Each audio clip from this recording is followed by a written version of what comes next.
विद्यार्थी मित्रांनो, मी Sainath गंदिगडे SJ academy मध्ये तुमचं स्वागत करतो। तर विद्यार्थी मित्रांनो, आज आपण 8th क्लास मधील chemical properties of metals and non metals आज आपण पाहणार आहोत। तर आता मेटल्स अँड नॉन मेटल्स मध्ये आज आपण सगळ्यात महत्त्वाचा एक इलेक्ट्रॉनिक कन्फिग्युरेशन म्हणजे आपण त्याला मराठीतून म्हणतो विद्युत स्वरूपन। आता विद्युत स्वरूपनामध्ये विद्यार्थी मित्रांनो तुम्हाला माहिती असेल तर एकूण 4 कक्ष आहेत। There are the 4 cells in the electronic configuration, that is K, L, M, N. आता K, L, M, N, the capacity of the K shell is 2 and L shell is 8, M shell is 18 and तर K, L, M, N आणि N shell ची is 32। तर विद्यार्थी मित्रांनो, आता आपण electronic कन्फिग्युरेशन पाहणार आहोत।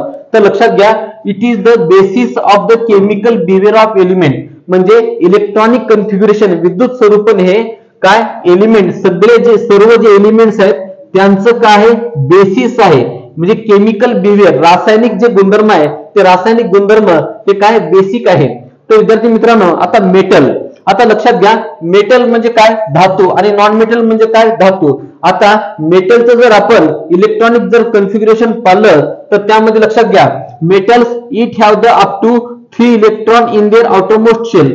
म्हणजे लक्षात घ्या आता ह्यामध्ये काय होणार आहे, त्यांची जे सगळे जे मेटल्स आहेत त्या मेटल मध्ये जे त्यांची जे आउटरमोस्ट जे 3 इलेक्ट्रॉन्स आहेत म्हणजे 1 ते 3 इलेक्ट्रॉन त्यांच्या आउटरमोस्ट शेल मध्ये राहणार आहेत। म्हणजे बाह्यतम कवचामध्ये 1 ते 3 इलेक्ट्रॉन राहणार आहेत। आता उदाहरण आपल्याला बघायचं आहे, उदाहरणार्थ सोडियम। आता Na म्हणजे काय सोडियम। आता सोडियमचा ऍटॉमिक नंबर आहे 11। आता 11 आपण जर त्याचं इलेक्ट्रॉनिक कन्फिग्युरेशन जर पाहिलं तर फर्स्ट शेल मध्ये 2, सेकंड शेल मध्ये 8 आणि थर्ड शेल मध्ये 1। म्हणजे आउटरमोस्ट शेल मध्ये किती येणार आहेत 1 आलं। आता त्याच्यानंतर आपण सेकंड बघणार आहोत Mg म्हणजे काय मॅग्नेशियम। आता मॅग्नेशियमचं जे इलेक्ट्रॉनिक कन्फिग्युरेशन आहे मॅग्नेशियमचा ऍटॉमिक नंबर किती आहे 12। आता 12 मध्ये काय इलेक्ट्रॉनिक कन्फिग्युरेशन काय पडणार आहे 2,8,2 म्हणजे सेकंड म्हणजे आउटरमोस्ट शेल मध्ये इथे किती इलेक्ट्रॉन आले 2 इलेक्ट्रॉन आले। त्याच्यानंतर आपण थर्ड आपण ॲल्युमिनियम। आता ॲल्युमिनियमचं जर आपण ऍटॉमिक नंबर बघला तर 13 म्हणजे 13 आहे।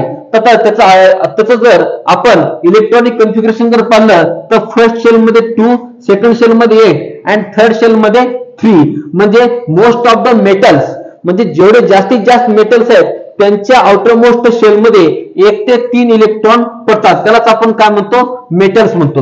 आता त्याच्यानंतर आता आपल्याला पाहायचं आहे नॉन मेटल। आता नॉन मेटल म्हणजे काय अधातू। आता लक्षात घ्या इकडे जसं up to 3 electron in their outermost shell, तर आता नॉन मेटल मध्ये सुद्धा 4 to 7 electron in their outermost shell. म्हणजे इकडे 1 ते 3 इलेक्ट्रॉन आहेत तर नॉन मेटल मध्ये 4 ते 7 इलेक्ट्रॉन आउटरमोस्ट शेल मध्ये आहेत। तर आता लक्षात घ्या आता आपल्याला त्याचे एक्झाम्पल बघायचे आहेत। आता एक्झाम्पल मध्ये कोण आहे नायट्रोजन। आता नायट्रोजनचं जे ॲटॉमिक नंबर किती आहे 7। आता लक्षात घ्या 7 तर त्याचे इलेक्ट्रॉनिक कन्फिग्युरेशन किती पडणार आहे 2,5 म्हणजे ह्याच्या आउटरमोस्ट शेल मध्ये किती आले 5 इलेक्ट्रॉन आले। त्याच्यानंतर लक्षात घ्या ऑक्सिजन O म्हणजे ऑक्सिजनचा ॲटॉमिक नंबर किती आहे 8 आहे। 8 म्हणजे किती येणार आहे 2,6 म्हणजे त्याच्या आउटरमोस्ट शेल मध्ये म्हणजे किती येणार आहे 6 इलेक्ट्रॉन आहेत। त्याच्यानंतर लक्षात घ्या क्लोरीन Cl म्हणजे क्लोरीनचा ॲटॉमिक नंबर किती आहे 17। लक्षात घ्या 2,8,7 म्हणजे लक्षात घ्या जेवढे नॉन मेटल्स आहेत त्या नॉन मेटल्स मध्ये आउटरमोस्ट शेल मध्ये 5,6,7 असे इलेक्ट्रॉन्स आहेत। बंद करतो ते।